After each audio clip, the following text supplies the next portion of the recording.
السلام علیکم۔ اس ویڈیو میں ہم بات کریں گے جمعے کے فضائل کے بارے میں۔ نبی کریم صلی اللہ علیہ وسلم نے فرمایا کہ تمام دنوں سے بہتر جمعے کا دن ہے۔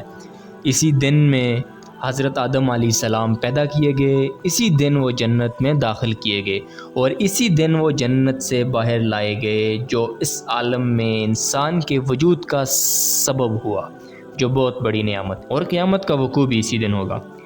امام احمد رحمۃ اللہ علیہ سے منقول ہے کہ انہوں نے فرمایا کہ شب جمعہ کا مرتبہ لیلۃ القدر سے بھی زیادہ ہے، اس لیے کہ اسی شب میں سرور عالم صلی اللہ علیہ وسلم اپنی والدہ ماجدہ کے شکم طاہر میں جلوہ افروز ہوئے اور حضرت محمد صلی اللہ علیہ وسلم کا تشریف لانا اس قدر خیر و برکت دنیا و آخرت کا سبب ہوا، جس کا شمار اور حساب کوئی نہیں ہو سکتا۔ نبی کریم صلی اللہ علیہ وسلم نے فرمایا، جمعے میں ایک ساتھ ایسی ہے کہ اگر کوئی مسلمان اس وقت اللہ سے دعا کرتا ہے تو اللہ تعالیٰ اس کی دعا کو ضرور قبول فرماتا ہے۔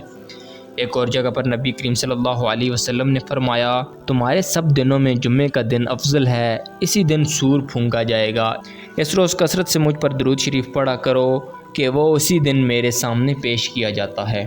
صحابہ اکرام رضی اللہ تعالیٰ عنہ نے عرض کیا کہ یا رسول اللہ صلی اللہ علیہ وسلم، آپ پر کیسے پیش کیا جاتا ہے، حالانکہ بعد وفات آپ کی ہڈیاں بھی نہ ہوں گی؟ آپ صلی اللہ علیہ وسلم نے فرمایا کہ اللہ تعالیٰ نے ہمیشہ کے لیے زمین پر انبیاء علیہ السلام کا بدن حرام کر دیا ہے۔